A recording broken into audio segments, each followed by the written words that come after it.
waaw taxaw seetlu moom baykat yi sonn nañ waaw baykat yi ñoo gën a sonn ci loolu parce que boo xoolee avant nawet bi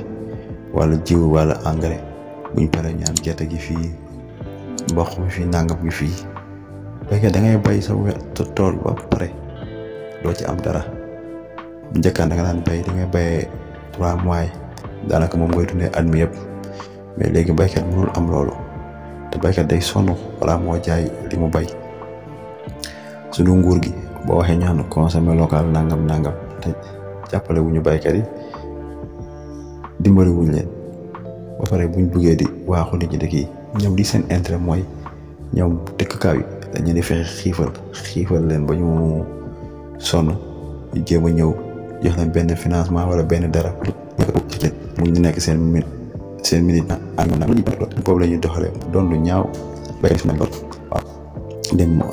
manifestation yëpp dañ ko boo teree préfet mais ak insécurité bi am si réew mi noonu ñun xaw ma ban réew la nekk bu ñu autorisé wul manifestation rek ngay xam ne réew mi am na takk der yu bari wala am na sécurité mais à part ça mënoo xam la parce que ñu ngi rey nit ñi fii ñu ngi def fii nangam ñu ngi agressé nit ñi fii léegi ana ñooñu nga xam ne bu ñu autorisé wul manifestation ñooñu nga xam ne ñooy génn